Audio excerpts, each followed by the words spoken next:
اعوذ باللہ من الشیطان الرجیم بسم اللہ الرحمن الرحیم الطلاق مرتان فامساک بمعروف او تسریح باحسان صدق اللہ العظیم۔ پچھلی نشست میں جو مضامین آئے تھے ان میں سے ایک کے بارے میں مجھے احساس ہوا کہ میں نے ایک بات شروع کی تھی لیکن نامکمل رہ گئی۔ آیت الاختلاف کے بارے میں نے عرض کیا تھا کہ وحدت ادیان کے فلسفے کا ایک جز صحیح ہے، ایک غلط ہے۔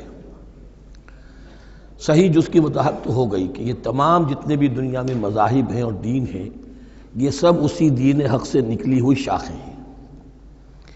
دین حق سے پگڈنڈیاں مڑی ہیں، صراط مستقیم سے پگڈنڈی مڑی ہے، کوئی بہت دور نکل گئی اور اس کا یوں سمجھیے کہ پہچانی ہوئی صورت بھی پہچانی نہیں جاتی، اتنی دور ہو گئی کہ اس کا اس دین حق کے ساتھ اب کوئی رشتہ نظر ہی نہیں آتا۔ کچھ اتنے دور نہیں ہوئے، قدرے قریب رہے، لیکن سب کی بنیاد ایک ہے۔ ظاہر بات ہے کہ حضرت آدم کی نسل سے بات شروع ہوئی ہے، حضرت آدم کی اولاد ایک ہی امت تھی۔ یہ تفرقے جو بھی ہوئے بعد میں ہوئے ہیں۔ تو وحدت ادیان اس اعتبار سے صحیح ہے کہ دنیا میں تمام ادیان، تمام نظام، تمام مذاہب جو ہیں وہ در حقیقت ایک ہی دین حق کی بگڑی ہوئی شکلیں ہیں، بدلی ہوئی شکلیں ہیں، لیکن اسی سے نکلی ہوئی شاخیں ہیں جنہوں نے شکلیں اپنی بدل لی ہیں۔ غلط حصہ یہ کہ اب جو یہ سب کچھ موجود ہے ان کو ایک کہنا یہ جہالت ہے۔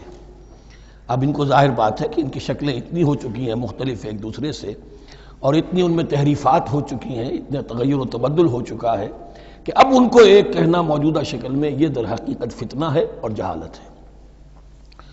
دوسری بات جو آخری مضمون آیا تھا 28ویں رکوع میں، دیکھیے اس کی ایک تمہید ہے، وہ سمجھ لیجئے انسانی تمدن کا اہم ترین اور بنیادی ترین مسئلہ کیا ہے۔ تمدن کا ایک ہے انسانی زندگی کا مسئلہ۔ انسانی زندگی کا سب سے بڑا پہلا مسئلہ وہی ہے کہ جو حیوانی زندگی کا بھی ہے، اپنی مادی ضروریات، پیٹ کھانے کو مانگتا ہے، سب سے پہلے یہی ہے، اس میں کوئی شک نہیں۔ لیکن اس کے بعد جب دو انسان ملتے ہیں اور اس سے تمدن شروع ہوتا ہے، اس کا سب سے بڑا مسئلہ ہے انسان کی شہوت۔ اللہ نے دو جنسیں بنا دی ہیں، مرد ہیں، عورت ہیں، اور ان دونوں کے درمیان تعلق سے نسل آگے چلتی ہے۔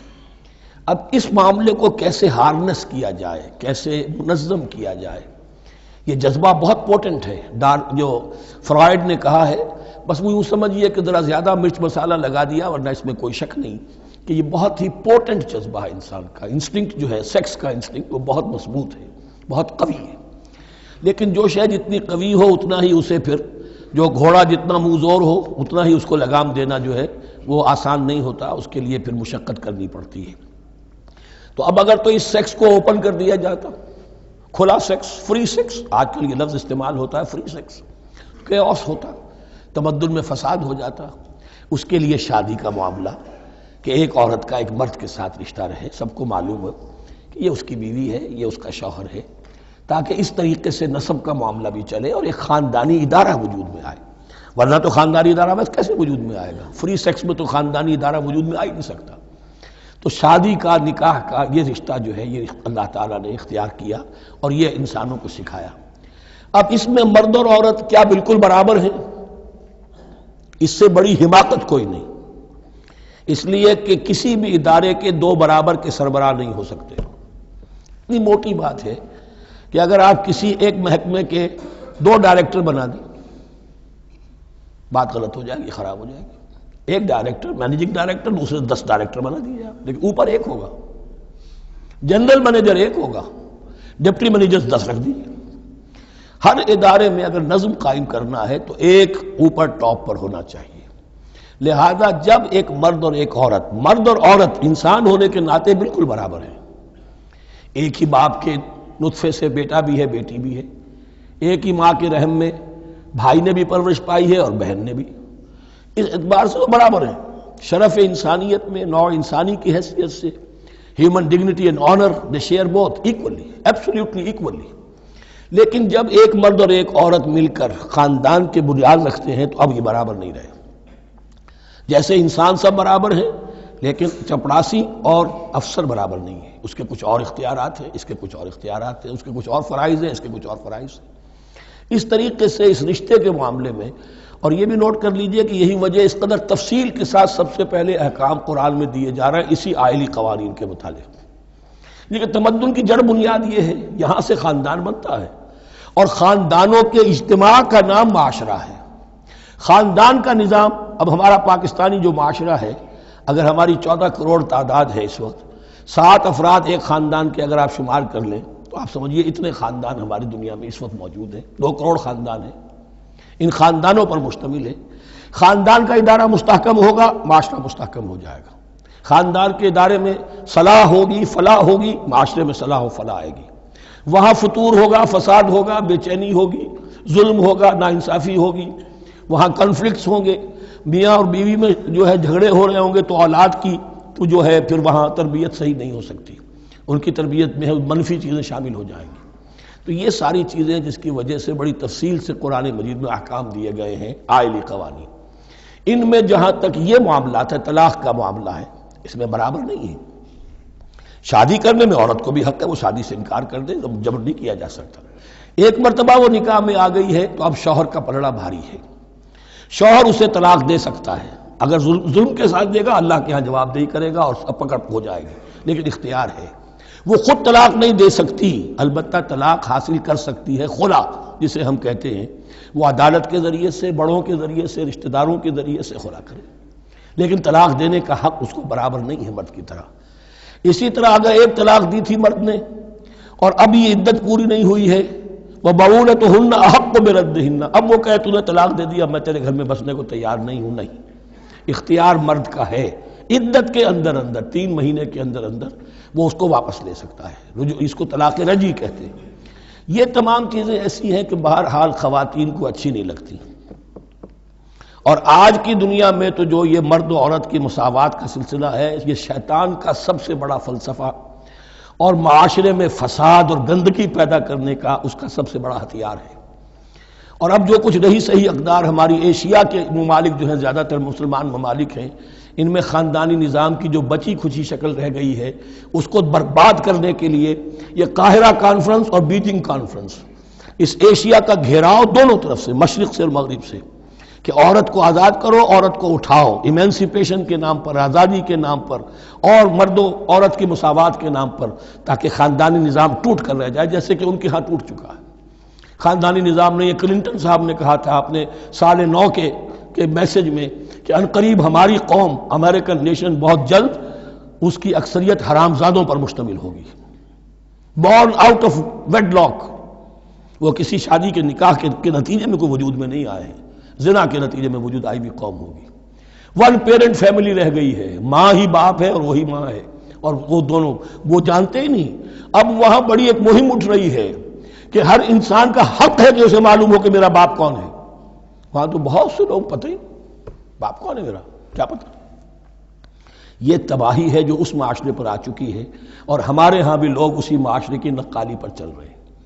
اور یہ نظریہ مساوات مرد و زن جو ہے یہ بہت ہی یوں سمجھیے کہ تابناک اور بہت اچھے الفاظ کے ساتھ سامنے آ رہا ہے۔ البتہ اس کا دوسرا رخ بھی ہے، اسلام نے عورت کو جو حقوق دیے ہیں بدقسمتی سے ہم مسلمانوں نے وہ بھی ان کو نہیں دیے۔ اس کی وجہ یہ ہے کہ ہمارے اوپر ہمارا ہانٹ کر رہا ہے ہمارا ہندوانہ پس منظر۔ ہندوؤں کے معاشرے میں عورت کی کوئی حیثیت نہیں، نہ اس کی وراثت کا حق ہے، نہ وہ بیوہ ہو جائے تو جینے کا حق تھا اس کو، وہ تو پھر ستی ہو جانا چاہیے اس کے لیے تو زندگی کا حق بھی نہیں ہے، وراثت تو بہت دور کی بات رہی، کوئی پراپرٹی کا کوئی سوال نہیں، کسی طرح کی کوئی حیثیت نہیں، کوئی لیگل اینٹیٹی نہیں۔ لیکن ہم مسلمان تو ہو گئے، ہمارے آباء و اجداد، تربیت ہوئی نہیں، لہذا ہمارے اوپر وہی تصورات ہیں، عورت کو جو ہے پاؤں کی جوتی کی طرح سمجھنا۔ یہ جو کچھ ہم کر رہے ہیں ان کے جائز حقوق بھی انہیں نہیں دیتے، اس کے نتیجے میں ہم جو مغرب کا ہم پر حملہ ہے اس کو مؤثر کرنے میں گویا ہم مدد دے رہے ہیں۔ اگر ہم اپنی خواتین کو وہ حقوق نہیں دیں گے، اگر ان کے لیے جو اللہ نے جو مقرر کیا ہے وہ انہیں نہیں دیا جائے گا، تو ظاہر بات ہے کہ رد عمل میں پھر جو یہ نعرے ہیں اور بڑے خوشنما جو دعوت اٹھتی ہے وہ لازماً انہیں کھینچ کر لے جائے گی۔ تو اس طرف بھی خیال رکھیے، اور ہمارے ہاں دیندار گھرانوں میں خاص طور پر یہ بات ہوتی ہے، اس کو سمجھنا چاہیے کہ عورتوں کے کیا حقوق ہیں، ان کی دلجوئی کتنی کرنی چاہیے۔ حضور نے کیا فرمایا ہے؟ خیرکم خیرکم لأہلہ وانا خیر لأہلی، خیر منکم لأہلی، تم میں سے بہترین لوگ وہ جو اپنے گھر والوں کے لیے اچھے ہوں، بہترین لوگ وہ ہیں۔ ان کے حقوق کا لحاظ ہو، ان کے ساتھ سلوک ہو، ان کی دلجوئی ہو، ان کے احساسات کا بھی پاس کیا جائے۔ البتہ جہاں شریعت کا اور دین کا معاملہ آ جائے، نتھنگ ڈوئنگ، سیدھی سیدھی بات، یہ تلوار کی طرح آپ ننگے ہو جائیں اس وقت کہ یہ معاملہ دین کا ہے، اس میں تمہاری کوئی رعایت نہیں کر سکتا۔ ہاں میرے معاملات کے اندر جو بھی تم چاہو میں نرمی کروں گا، یہ ہو سکتا ہے۔ بس اس کو ذہن میں رکھیے، یہ کڑوی گولی ہے۔ وَلَهُنَّ مِثْلُ الَّذِي عَلَيْهِنَّ بِالْمَعْرُوفِ وَلِلرِّجَالِ عَلَيْهِنَّ دَرَجَةٌ۔ اب درمیان کے الفاظ کو تو جدید جو ہمارے ہیں دانشور وہ لے لیتے ہیں، اوپر کا نہیں دیکھتے کہ بَعُولَتُهُنَّ أَحَقُّ بِرَدِّهِنَّ، برابری کہاں رہی؟ شادی کرتے ہوئے برابری ہے، عورت کہہ سکتی میں شادی نہیں کرتی، شادی نہیں ہوگی، اس وقت برابری ہے، دونوں کی رضامندی سے شادی ہوگی، یہ برابری ہے۔ لیکن جب ایک مرتبہ بیوی بن گئی اب برابر نہیں ہے۔ اب یہ فلسفہ جا کر پوری طرح بیان ہوگا سورہ نساء میں، اور رجال قوامون علی النساء، یہ بات پھر وہاں آئے گی۔ اس کی تمہید ہے یہ کہ یہ کڑوی گولی ذرا خواتین کے حلق سے اترنی شروع ہو جائے۔ وَبَعُولَتُهُنَّ أَحَقُّ بِرَدِّهِنَّ، اور اسی طریقے سے وَلِلرِّجَالِ عَلَيْهِنَّ دَرَجَةٌ۔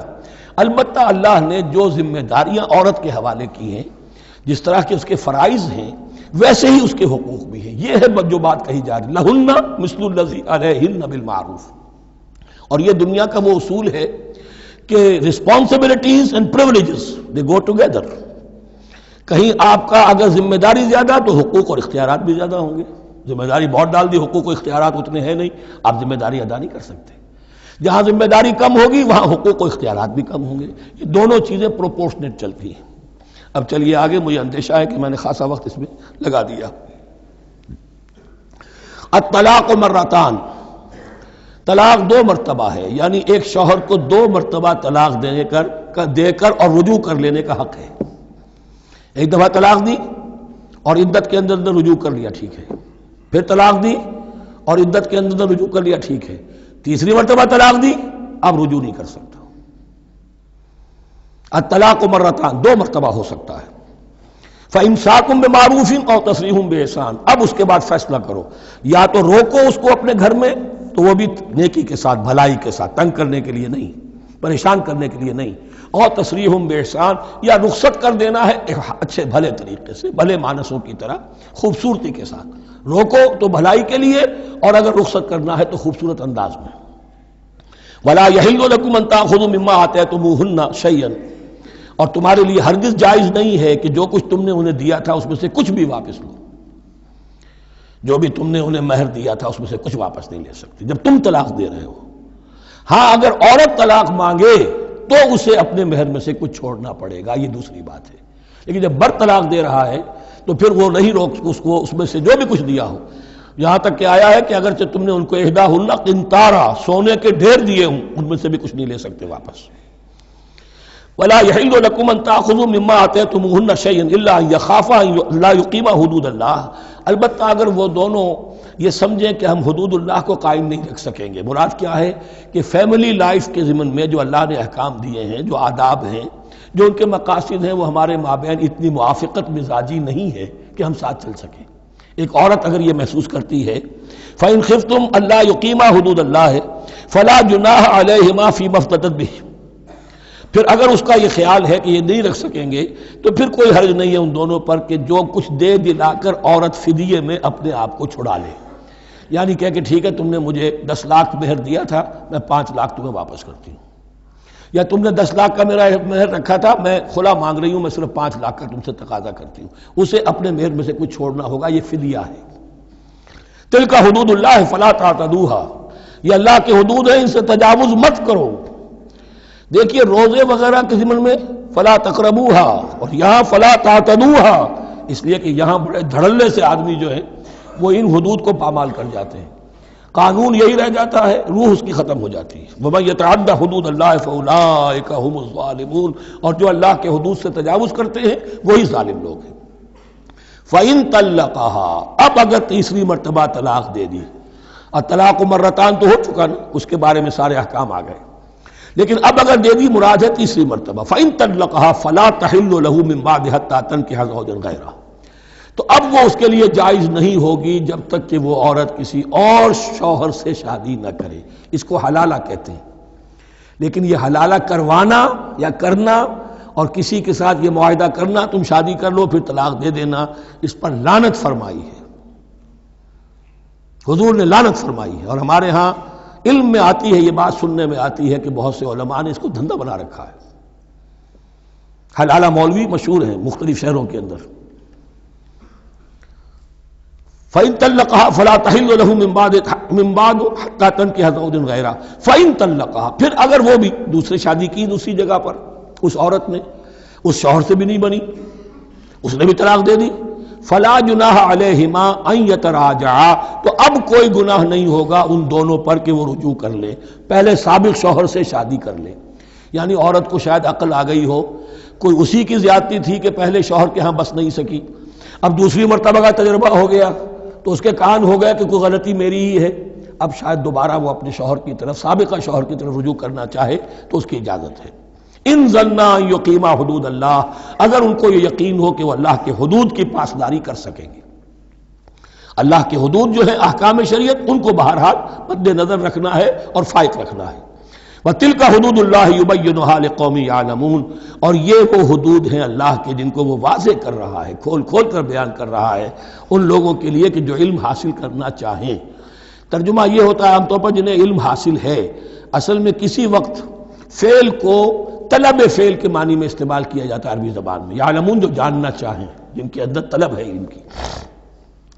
وَإِذَا طَلَّقْتُمُ النِّسَاءَ فَبَلَغْنَ أَجَلَهُنَّ، تو جب تم لوگ اپنی بیویوں کو طلاق دو اور پھر وہ اپنی عدت پوری کر لیں، فَأَمْسِكُوهُنَّ بِمَعْرُوفٍ أَوْ سَرِّحُوهُنَّ بِمَعْرُوفٍ، تو اب چاہو تو روکو انہیں لیکن معروف طریقے سے، اور چاہو تو انہیں رخصت کر دو وہ بھی اچھے طریقے پر۔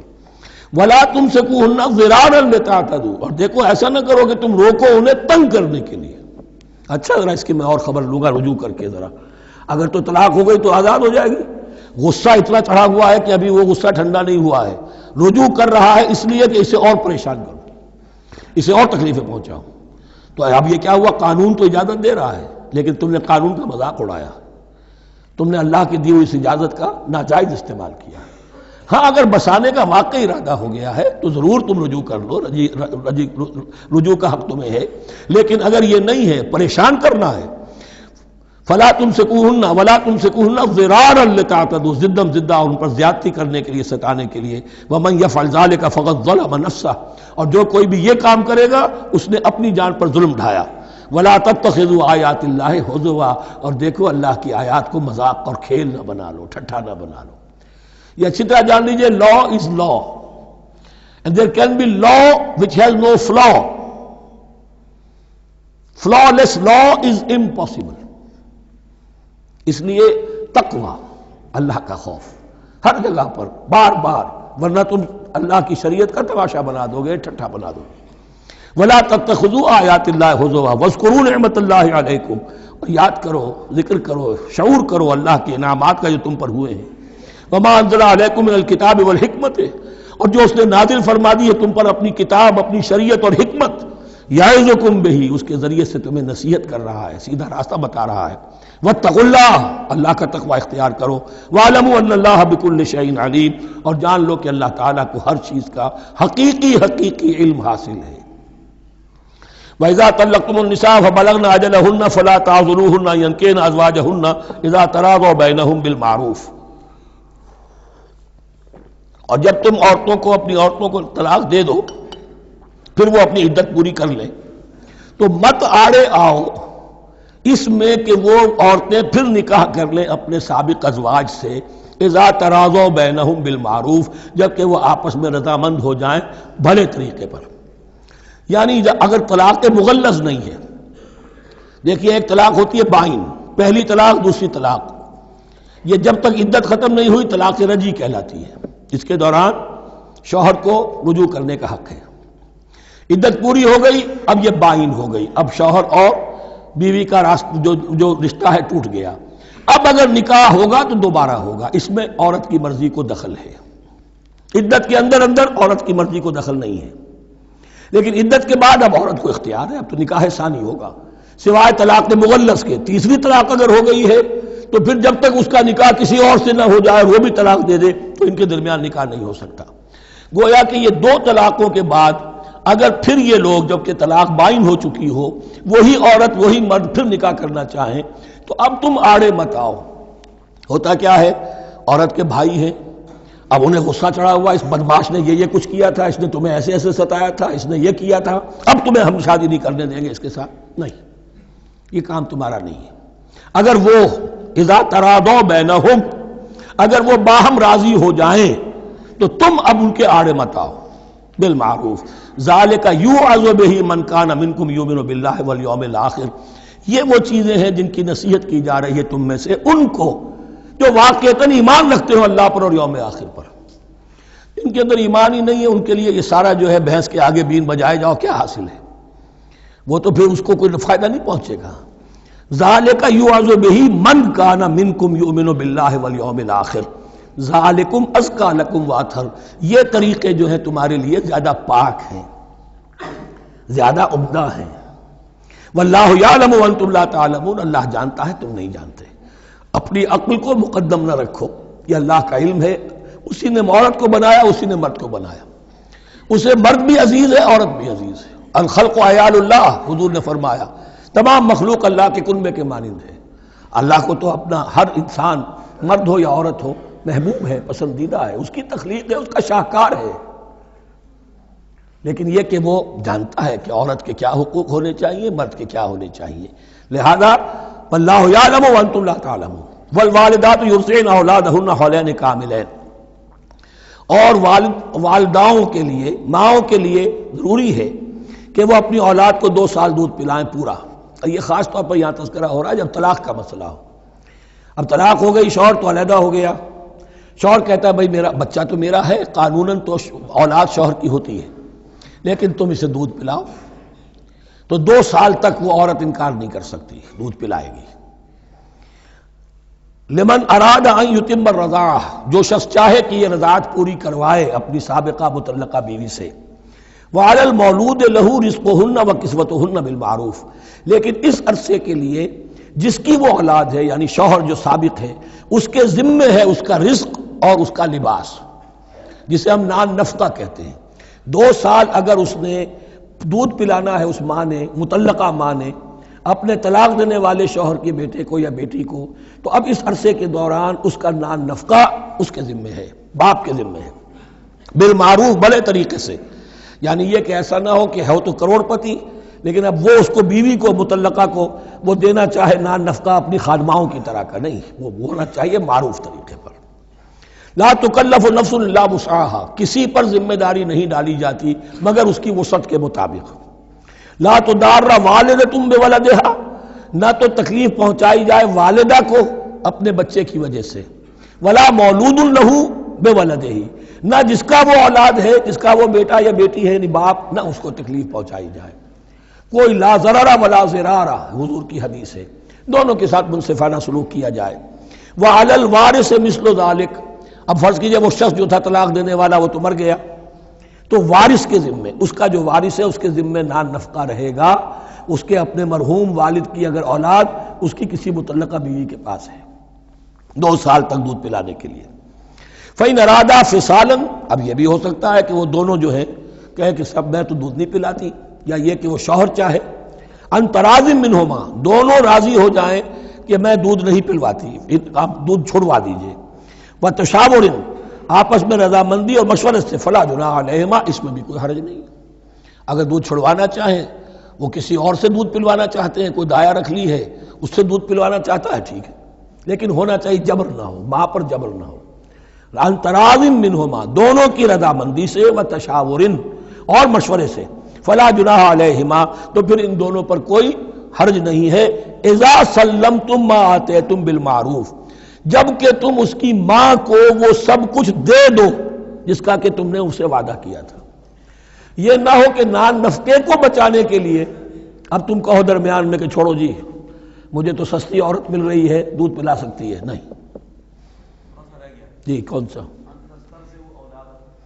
وَإِنْ أَرَدْتُمْ أَنْ تَسْتَرْضِعُوا أَوْلَادَكُمْ فَلَا جُنَاحَ عَلَيْكُمْ، اگر تم چاہو کسی اور سے اب دودھ پلوانا، رضاعت کروانا، تو اس میں بھی کوئی حرج نہیں۔ فَلَا جُنَاحَ عَلَيْكُمْ إِذَا سَلَّمْتُمْ مَا آتَيْتُمْ بِالْمَعْرُوفِ، جبکہ ان کی ماں، اس کی ماں کو تم دے چکو جو کچھ کہ تم نے طے کیا تھا معروف اور بھلے طریقے پر. واتقوا اللہ، اور اللہ کا تقوی اختیار کرو. واعلموا ان اللہ بما تعملون بصیر، اور جان لو کہ جو کچھ تم کر رہے ہو اللہ اسے دیکھ رہا ہے. والذین یتوفون منکم ویذرون ازواجا، اور وہ کہ جو تم میں سے وفات پا جائیں اور وہ چھوڑ جائیں بیویاں. یتربصن بانفسہن، اب یہ عدت جو تھی، ایک تھی طلاق کی عدت، وہ 3 ماہواریاں آ جانا، 3 مہینے اندازن، اور ایک ہے جو فوت ہو گیا. اور بیوہ کی عدت کیا ہے؟ والذین یتوفون، جو تم میں سے وفات دے دیے جائیں، منکم تم میں سے، ویذرون ازواجا، پیچھے بیویاں چھوڑ گئے ہوں، یتربصن بانفسہن 4 اشہر وعشرا، وہ روکے رکھیں اپنے نفسوں کو 4 مہینے اور 10 دن. 4 مہینے 10 دن تک ایک جو بیوہ عورت ہے وہ کوئی اور نکاح نہیں کر سکتی. 4 مہینے 10 دن. فَإِذَا بَلَغْنَ أَجَلَهُنَّ، اور جب وہ اپنی اس مدت تک پہنچ جائیں، یعنی پوری ہو گئی مدت عدت کی، فَلَا جُنَاحَ عَلَيْكُمْ فِي مَا فَعَلْنَ فِي أَنفُسِهِنَّ، تو تم پر کوئی گناہ نہیں ہے اس معاملے میں جو وہ اپنے بارے میں کریں. اب وہ آزاد ہے، نکاح کر سکتی ہے. اب تم روکنا چاہو، ہماری ناک کٹ جائے گی، یہ بیوہ بیٹھ نہیں سکی، اس سے رہا نہیں گیا، نہیں، غلط بات، تمہارا کوئی اختیار نہیں. لا جناح علیکم فیما فعلن فی انفسہن بالمعروف، کریں نیک طریقے سے، بھلے طریقے سے، شریعت کے مطابق، قواعد شریعت کے مطابق، تو تمہارا اختیار نہیں ہے کہ روکو.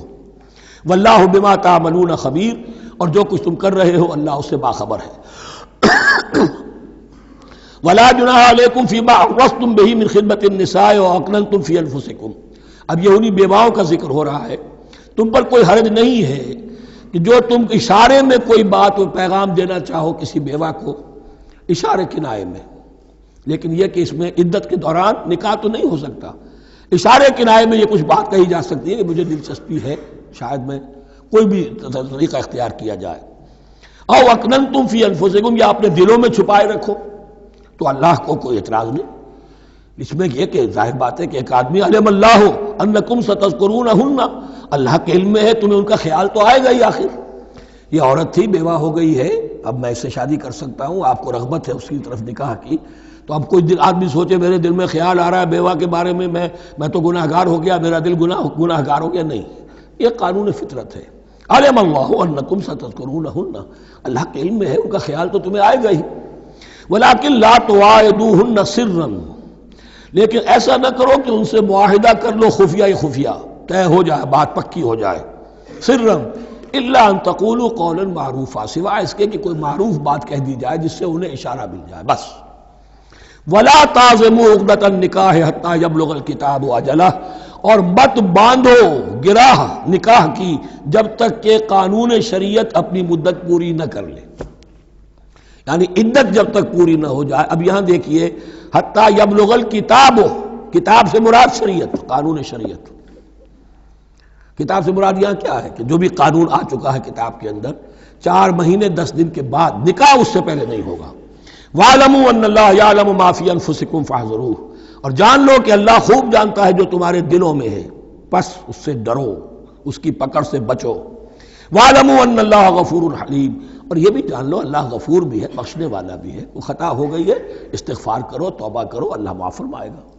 اور حلیم ہے، وہ فوراً نہیں پکڑتا بلکہ ڈھیل دیتا ہے، مہلت دیتا ہے، اگر چاہو تو تم توبہ کر لو.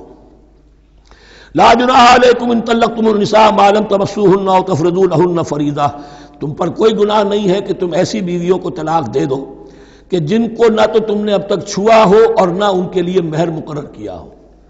یہ ہو جاتا تھا نکاح جو ہے بچپن میں بھی کر دیے جاتے تھے، لیکن ابھی کوئی نوبت نہیں آئی ہے، نکاح تو ہو گیا لیکن نہ کوئی مہر مقرر ہوا ہے، نہ کوئی ان کی ملاقات ہوئی ہے. تو اگر ایسا کرو گے تو سکتے ہو.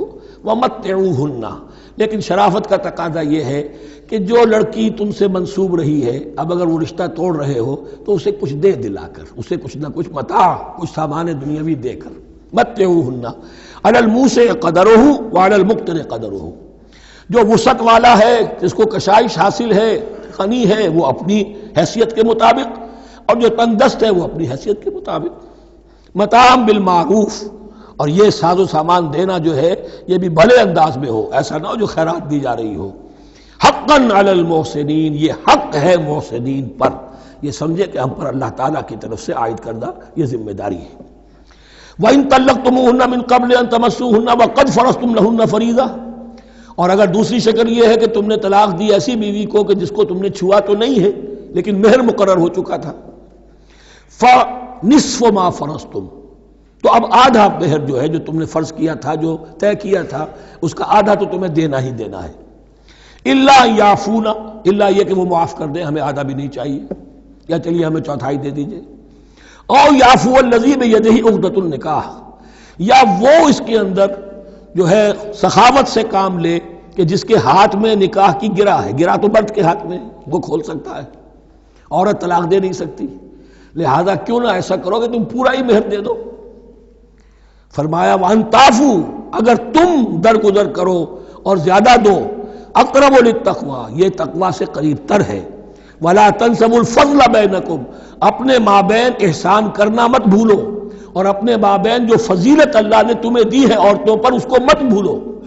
تمہارا پھر ایٹیچیوڈ بھی ایسا ہونا چاہیے کہ تم اپنے بڑے ہونے کے حساب سے ان کے ساتھ نرمی کرو، ان کو زیادہ دو، ان کو جتنا بھی مہر مقرر کیا تھا اس سے بھی زیادہ دے دلا کے رخصت کرو۔ قانون میں تو صرف مہر ہوگا، البتہ قانون یہی ہے کہ اگر انہیں چھوا نہیں ہے، مقاربت نہیں ہوئی ہے، لیکن یہ کہ مہر مقرر ہو چکا تھا تو آدھا مہر تو لازماً دینا ہے۔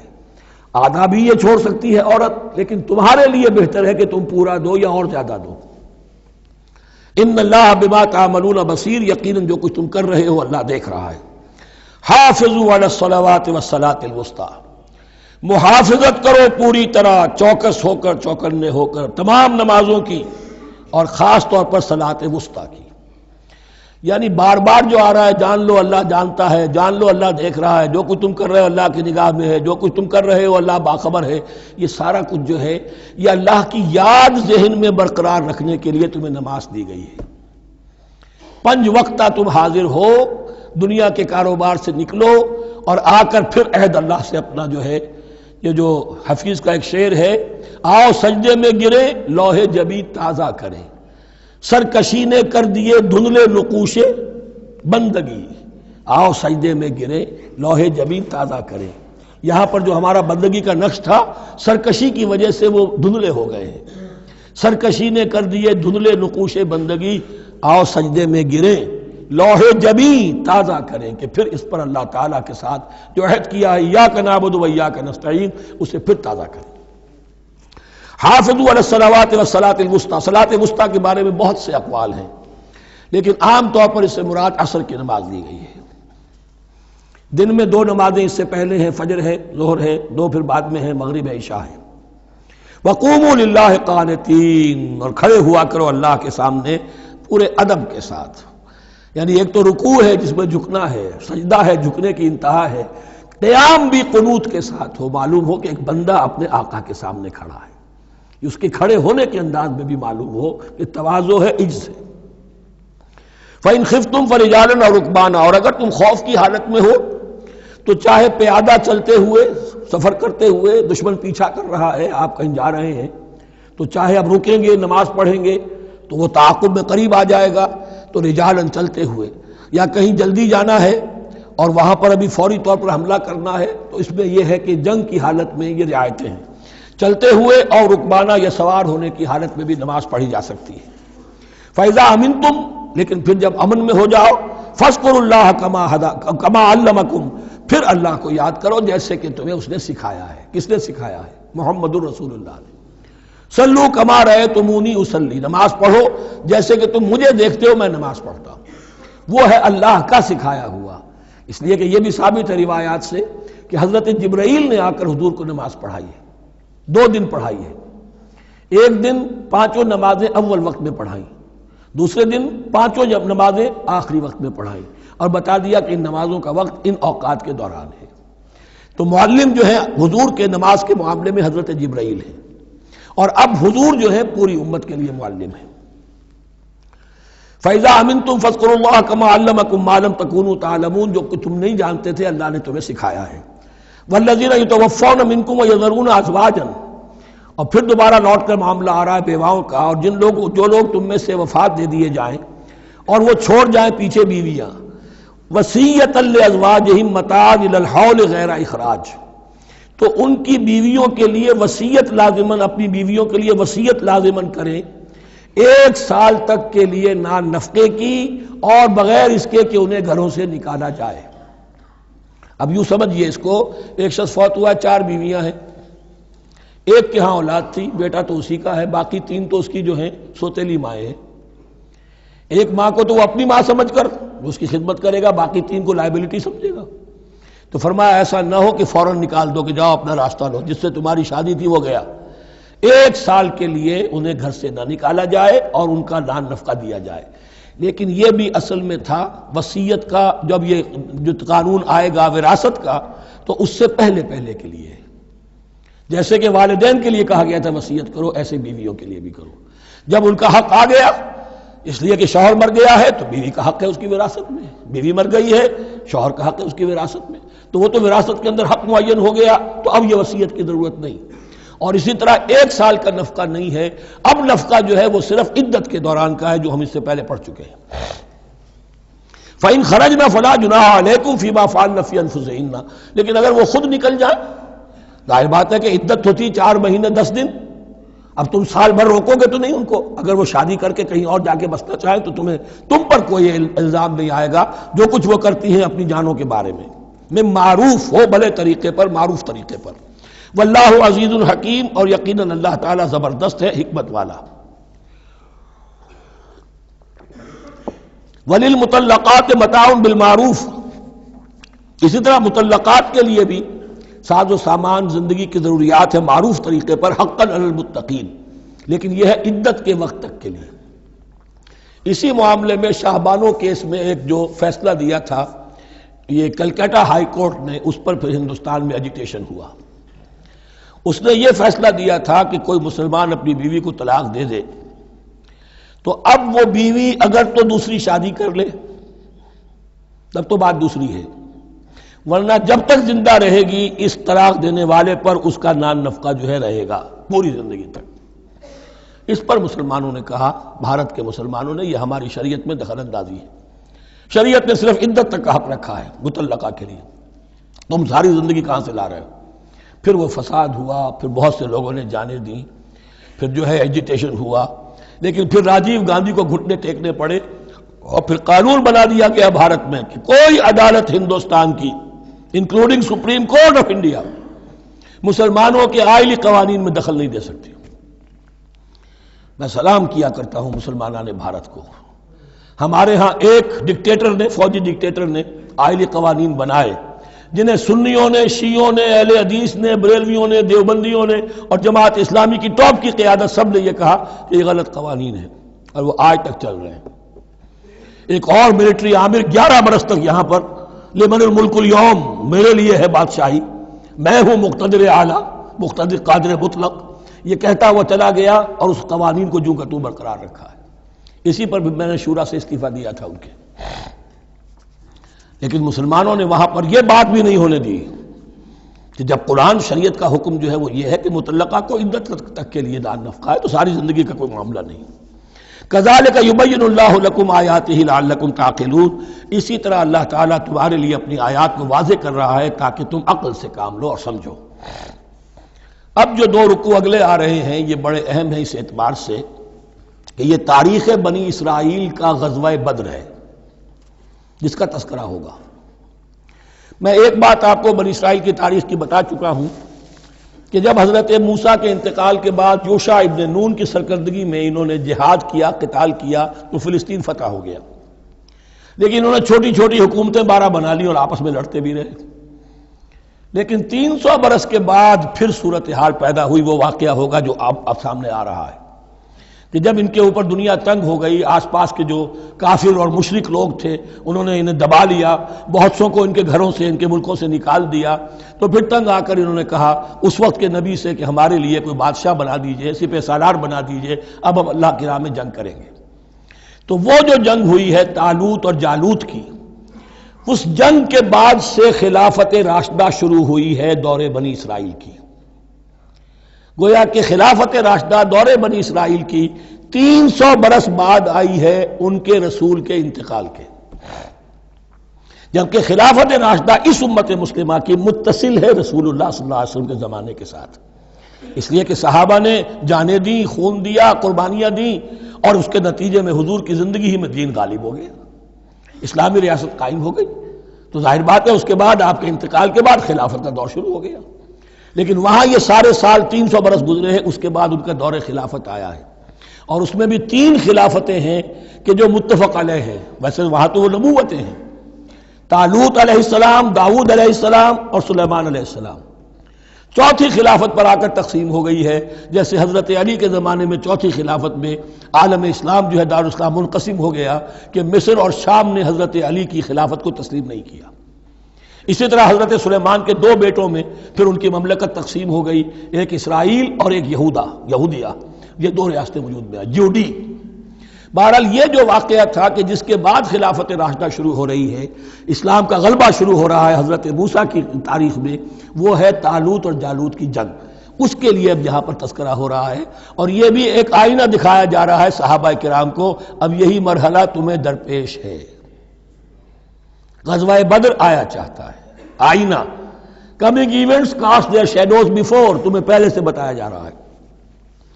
الم تر الی الذین خرجوا من دیارہم، کیا تم لوگوں نے غور نہیں کیا ان لوگوں کے حال پر کہ جو نکل گئے اپنے گھروں سے، وہم الوف، جبکہ وہ ہزاروں کی تعداد میں تھے، حذر الموت، موت سے ڈر کی وجہ سے، یعنی جب کفار اور مشرکین نے غلبہ کر لیا ان پر اور بہت سے ملکوں سے یہ بھاگے اپنے ملک چھوڑ کر، فقال لهم اللہ موتوا، تو اللہ نے ان سے کہا کہ مر جاؤ، ثم احیاہم، پھر انہیں زندہ کیا۔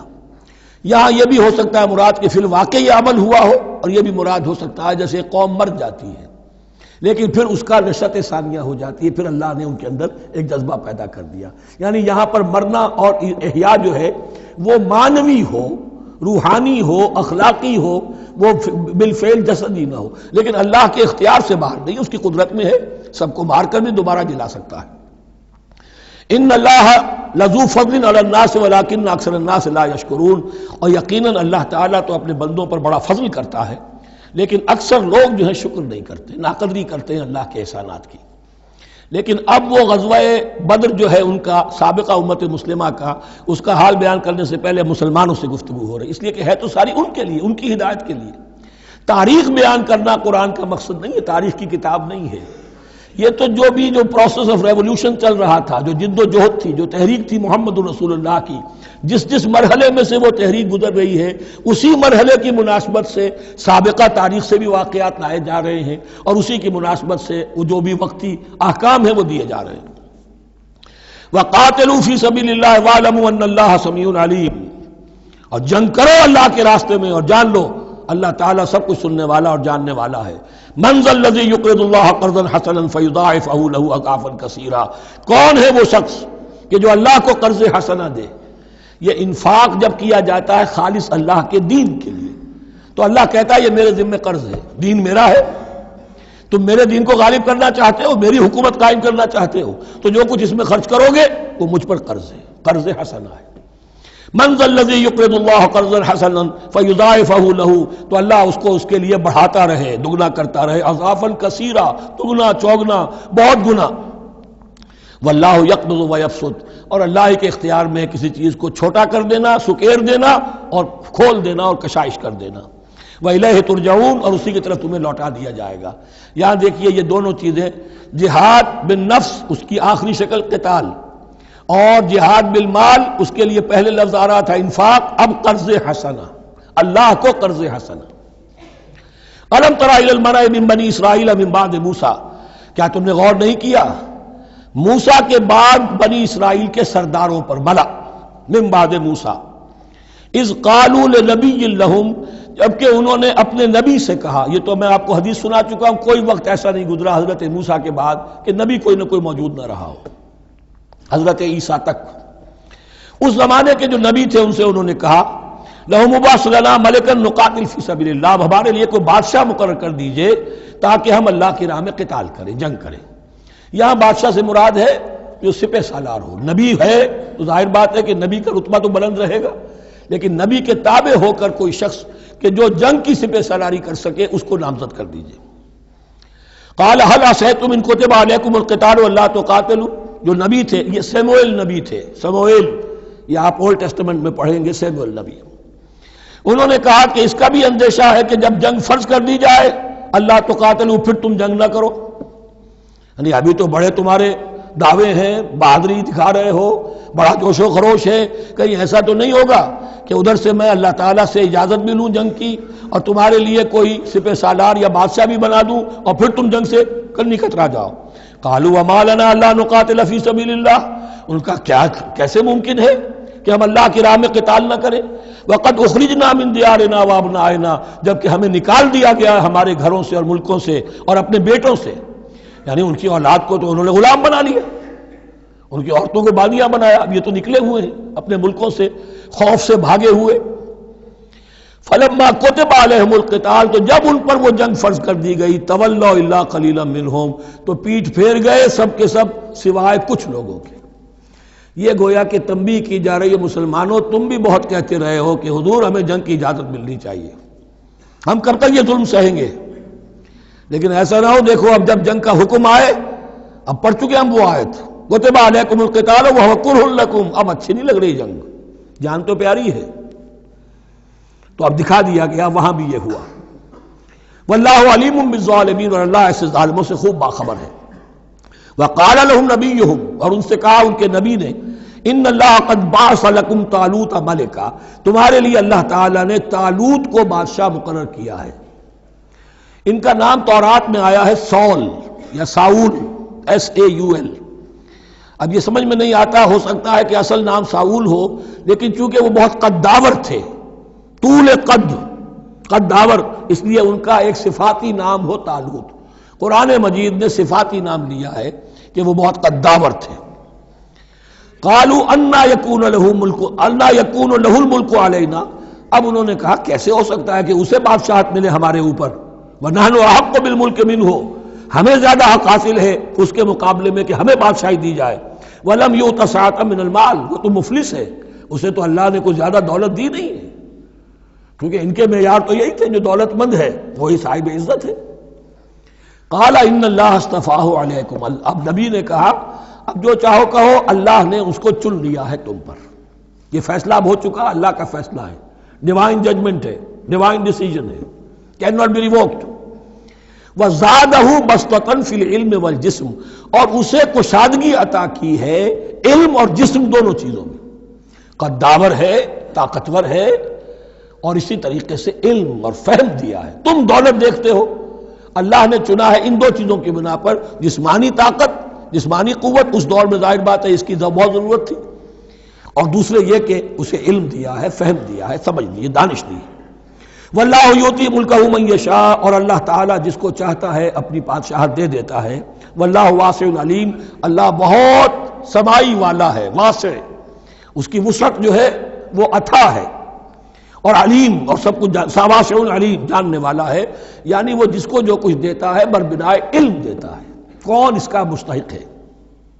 وقال لهم نبيهم ان آیۃ ملکہ ان یاتیکم التابوت فیہ سکینۃ من ربکم وبقیۃ مما ترک آل موسیٰ وآل ہارون تحملہ الملائکہ، اور ان سے کہا ان کے نبی نے کہ طالوت کی بادشاہت کی ایک نشانی یہ ہوگی کہ وہ صندوق جو تمہارے سے جاتا رہا چھن چکا ہے، جس میں سکینہ ہے، تمہارے لیے تسکین کا سامان ہے تمہارے رب کی طرف سے، اور بقیت مما ترک آل موسیٰ و آل ہارون، اور کچھ تبرکات ہیں جو آل موسیٰ اور آل ہارون کے اس صندوق میں رکھے ہوئے ہیں، تحملہ الملائکہ، وہ ملائکہ کی تحویل میں ہے۔ اب ان کی بادشاہی کی علامت کے طور پر وہ صندوق تمہارے پاس واپس آ جائے گا۔ اصل میں یہ تابوت سکینہ جو ہے یہ ان کا ایک بڑا لکڑی کا صندوق ہے، اب بھی ہے، ان کا دعویٰ ہے کہ موجود ہے، اور مسجد اقصیٰ کے نیچے جو سرنگ ہے اس میں موجود ہے۔ بعض ذرائع سے فوٹو لے کر بھی انہوں نے ڈاکومنٹری فلم بھی ابھی دکھا دی ہے کہ موجود ہے۔ نبوکدنضر نے جب گرایا تھا 586 قبل مسیح میں، جو حضرت سلیمان کا بنایا ہوا ہیکل تھا، اس کے تہخانے میں وہ رہتا تھا، اور وہیں پر جو ربائی تھے وہاں موجود تھے، ربانیین، تو جب گرایا گیا ہے اس کو ہیکل کو تو اسی میں وہ دب گئے ہیں، لیکن وہ چاروں طرف سے جو بھی تہخانہ تھا بند ہو گیا ہوگا، اور وہاں پر ان کی لاشیں بھی ہیں اور تابوت سکینہ بھی ہے۔ لیکن ہوا یہ تھا کہ جب ان کے پڑوسی ملکوں نے انہیں شکستیں دی تو وہ تابوت سکینہ بھی چھین کر لے گئے۔ اب اس میں گویا کہ ان کے لیے بہت بڑی بات تھی کہ ان کے لیے کم سے کم ایک دل کی روحانی تسکین کا سامان تھا. ہمارے پاس حضرت موسیٰ کے تبرکات ہیں، عصائے موسیٰ اس میں ہے، رکھا ہوا ہے، اب بھی ہے. اسی طریقے سے اس میں وہ جو جن تختیوں پر تورات لکھی ہوئی دی گئی تھی حضرت موسیٰ کو، وہ موجود ہے ان کے کہنے کے مطابق، اب بھی ہے. تو اس طریقے سے ان کے لیے تسکین ہوتی تھی، جیسے کہ مسلمان کو خانہ کعبہ کو دیکھ کر تسکین ہوتی ہے. تو فرمایا اس میں تمہارے لیے سکینت بھی ہے اور تمہارے آل موسیٰ اور آل ہارون کے تبرکات بھی ہیں. تحملہ الملائکہ، اس وقت وہ ملائکہ کی تحویل میں ہوا یہ کہ جہاں وہ تابوت لے گئے ان کے دشمن، وہاں پلیگ آ گئی. انہوں نے سمجھا کوئی نحوست ہے اس کے اندر جس کی وجہ سے پلیگ آ گئی ہے. انہوں نے ایک چھکڑے کے اوپر اس کو رکھا اور بیلوں کو ہانک دیا، جاؤ جدھر جانا ہے. تو حضرت سموئیل نے ان سے کہا کہ طالوت کا اللہ کی طرف سے نامزد کیے جانا ایک علامت اس کی یہ ہوگی کہ وہ تمہاری تسکین کا سامان جو تم سے چھن گیا تھا، ان کے عہد عمارت میں یا ان کے عہد ملوکیت میں تمہیں واپس مل جائے گا، اور وہ فرشتوں کی تحویل میں ہے. تو ایک روز وہ چھکڑا جو ہے وہ لیے ہوئے وہ تابوت ان کے ہاں پہنچ گیا. ان فی ذلک لآیۃ لکم ان کنتم مؤمنین، یقیناً اس میں تمہارے لیے نشانی ہے اگر تم ماننے والے ہو. فلما فصل طالوت بالجنود، اب جب حضرت طالوت اپنے لشکروں کو لے کر چلے، ان میں سے جو لوگ تو انکار کر گئے رہ گئے، جو لوگ چلے ساتھ ان کو لے کر چلے. قال ان اللہ مبتلیکم بنہر، انہوں نے فرمایا اپنے لشکر والوں سے اللہ تعالیٰ تمہاری ایک آزمائش کرے گا ایک نہر سے، دریا سے. یہی جو ہے جارڈن ریور جارڈن، اس کو کراس کر کے پھر حملہ کرنا تھا.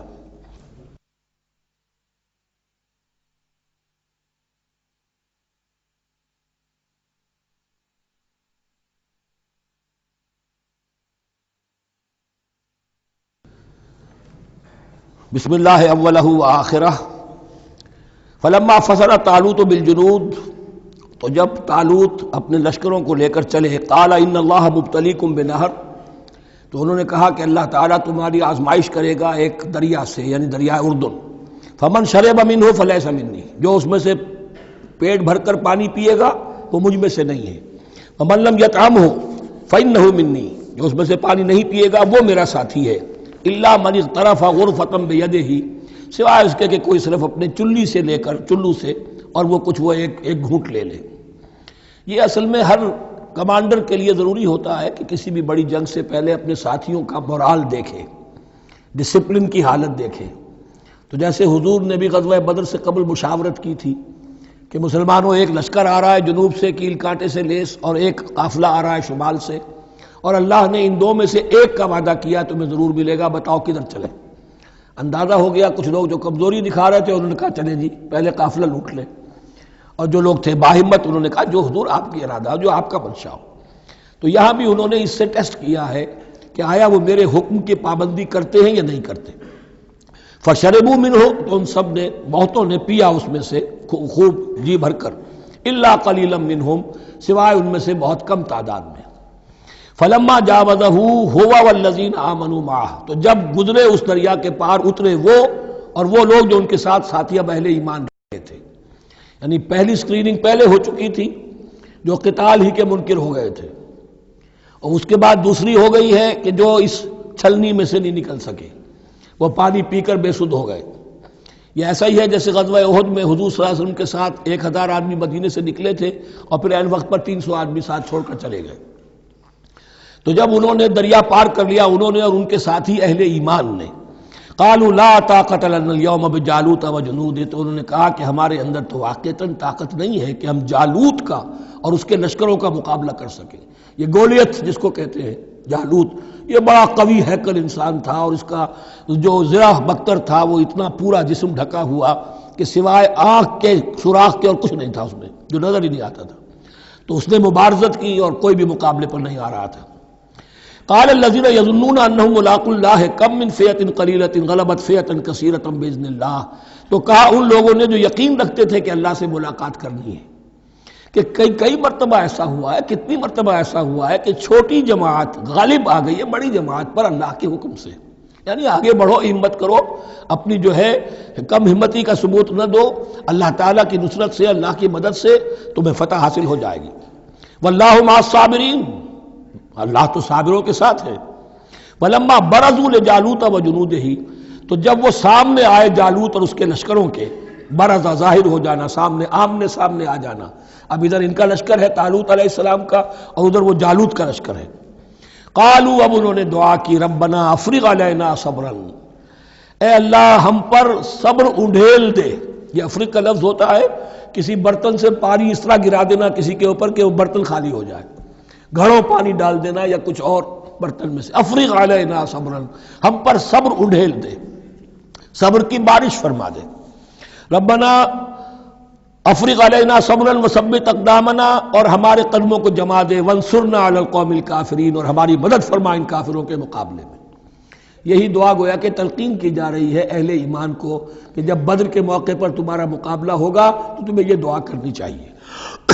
فَهَزَمُوهُمْ بِإِذْنِ اللَّهِ، تو انہوں نے بھگا دیا ان کو اللہ کے حکم سے، اللہ کے اذن سے، اللہ کی مشیت سے۔